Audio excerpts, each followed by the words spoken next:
Around September of last year, I bought a pretty unique camera. No, it's not a 20 megapixel digital camera with lightning fast autofocus, a crazy zoom range, and 4K video recording that also fits in your pocket. It's a 35mm film camera that uses scale focusing, has a sleek clamshell design, and that also fits in your pocket.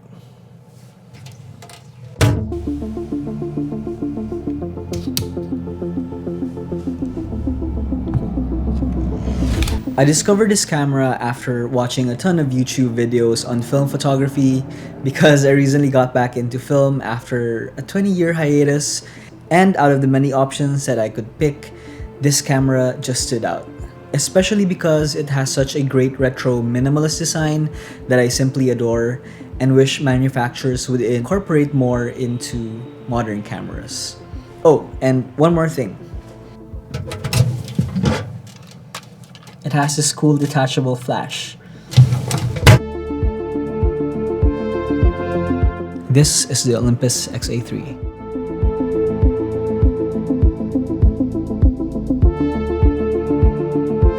The XA3 is the fourth in line in the Olympus XA series of 35mm cameras that was manufactured by Olympus from 1979 to 1985. Designed by the renowned Yoshihisa Maitani, the XA series was birthed from the idea of a full-frame camera that could be carried around with you on the daily, something we now know as the everyday camera. And the design is not only highly functional, but also sleek and modern. That's just so satisfying.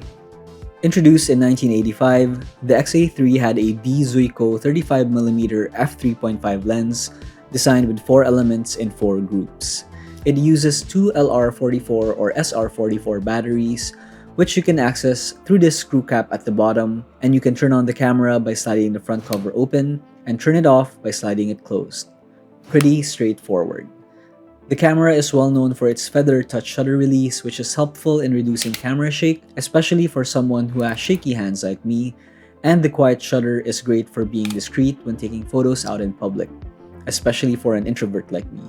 And by the way, this camera weighs only around 220 grams, so it's pretty easy to just put in your pocket or your backpack without a second thought. Although the first iteration of the XA had a rangefinder focusing mechanism, the XA3 instead uses scale focusing, where you can preset your focus based on 3 settings: a landscape or scenic view setting with a working distance of 2.5 meters to infinity, a default setting from 1.2 meters to infinity, and a close-up setting from 1 meter to 1.5 meters. In most cases, the default setting is the way to go. So since I'm new to scale or zone focusing, I mostly use the default setting just to be on the safe side, unless I really wanted to take a photo of a close-up subject, so I would use the close-up setting, or if I want to take a picture of a landscape, I would use the landscape setting. When you close the front cover, the focus lever goes back to the default setting, which is a great feature to have, but take note that the lever won't work if the front cover is closed. Same goes with the shutter release. It won't work if the front cover is closed or if the camera doesn't have any batteries, so be extra careful. Above the lens is a light sensor which the camera uses for automatic exposure, programming the shutter speed and aperture from 2 seconds at f3.5 to 1/750th of a second at f14. The XA3 was also the first in the XA line to have DX coding, allowing the camera to automatically detect the speed of DX films, but you can also manually set the ISO from 25 to 1600. Additional features can be triggered by switching the position of the lever at the bottom of the camera. It has a 12-second timer which you can stop midway by switching it back.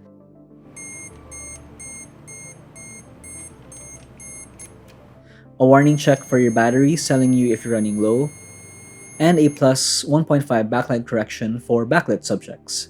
On the viewfinder, a light indicator on the right will flash telling you that you're going below 1/30th of a second, which happens when you're in low light situations and can introduce camera shake. In these cases, you can attach the camera to a tripod using the quarter hole at the bottom, or use this detachable flash, which can come in pretty handy in a pinch. I used to not like that head-on blast of a camera flash when I was younger, but now I'm finding an affinity to using it, especially in the right scenarios. It just really captures the moment in a different way, literally freezing your subject in time. So I have the A11 Flash, which uses one AA battery and can easily be screwed on the left side of the camera body. You can use the flash by toggling the flash lever to the left. This will pop up the indicator lamp and a flash symbol will be seen on the viewfinder. Once the indicator lamp is charged and ready, it'll light up and turn orange. To turn off the flash, simply push the indicator lamp down, which will toggle back the flash lever as well. And the lever won't work if the flash isn't attached. By the way, the A11 Flash has 3 settings, 100, full, and 400. The full setting is intended to be used manually and can't be used by the XA3 because it does expose automatically, but the manual recommends using the 100 setting with a working distance of 1 meter to 2.5 meters and the 400 setting with a working distance of 1.5 to 5 meters. Now, I actually wanted to test out if there would be a big difference if I shot a subject at the same distance with both settings, and what I noticed was that the 100 setting increased exposure by a small margin, but I would say it really wasn't a significant difference between the two photos.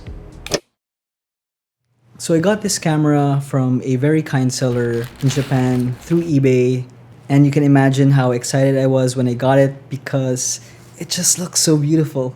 I basically wanted to experience taking photos from the perspective of a beginner and trying to recreate that feeling I had when I was a kid, just taking photos, but maybe with a better eye for visuals and composition this time around. For my first go, I used a roll of Kodak Ultramax 400, a relatively cheaper and versatile film with great quality, perfect for a beginner like me. So to load the film, slide the front cover closed and make sure your flash is detached. Lift the rewind crank and pull the knob up as far as it will go to open the back cover of the camera. Place the film roll on the left side compartment with the film tab on the right, and gently press down so that the film can lie flat on the body of the camera. Push down the rewind knob to secure the film in place and pull out the film tab to the take-up spool on the right side and align the film perforations with the sprockets. And make sure the tip of the film falls within this red indicator line. Now close the back of the camera, set your ISO based on your film speed, and press the shutter and advance the film wheel. Repeat this a few times until the counter moves to 1.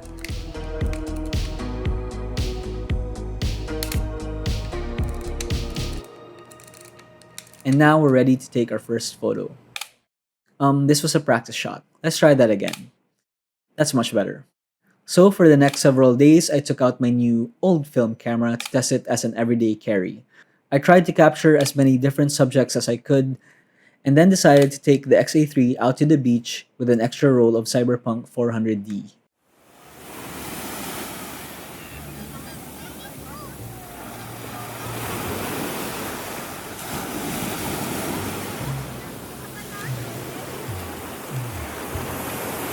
And I had a blast. Normally when I'm taking photos, I'd look at them right away on my phone or on my mirrorless camera. But using a film camera, you get to stay a bit more present in the moment and just enjoy the process. And it was really fun capturing random moments throughout the day, memories that I could go back on, and interesting visuals that I found up and about. Like this photo that I feel has a great contrast between the sky and the houses on the beach. However, I did mess up some shots with the finger on the front of the lens, a habit I thought I'd gotten rid of, out of focus photos because I was just too close for the close-up setting which I hadn't realized, and underexposed photos which I feel like the camera couldn't meter for properly because there was just too much contrast in the frame. Another issue I had was with loading the Cyberpunk film, and I don't know if it was the camera, the film, my ineptitude, or some sort of combination of all three, but most likely it's my ineptitude. But the film felt like it was resisting being used, and when I was advancing the film wheel, the resistance felt strange. I also had forgotten that the cover on the film counter was loose and was rotating, and for a moment, I thought the counter wasn't moving, and thus the film hadn't been loaded properly. So that, coupled with my rising anxiety, I did the unthinkable.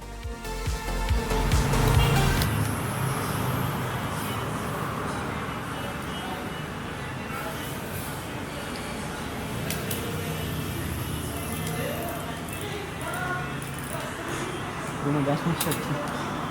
Why am I like this? Why is my anxiety so bad? I always say trust the process and learn to trust yourself and the camera, but sometimes you have to fight your inner demons first and learn the hard way. But in the end, me and my Olympus XA3 and Cyberpunk film were finally properly acquainted, and I was able to get some really nice shots.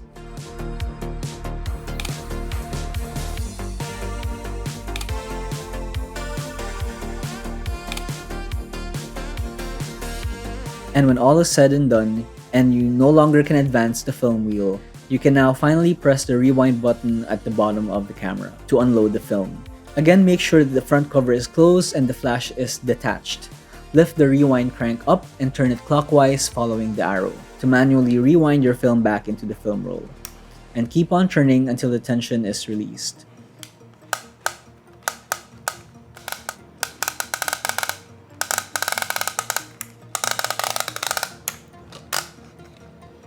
Then you can lift the knob up to open the back cover of the camera, and you can remove your film and keep it safe until it can be developed. So if you can't tell already, I really enjoyed using this camera. There's just so much to love about it. It does have its little quirks that I'm still getting used to, but all in all, it made me worry less about exposure, the settings, and all the technicalities of film photography, and just made me focus on shooting. And after testing out the Olympus XA3 for the last couple of months, does it live up to its reputation as a pocketable everyday camera? Yeah, it definitely does. Thanks for watching.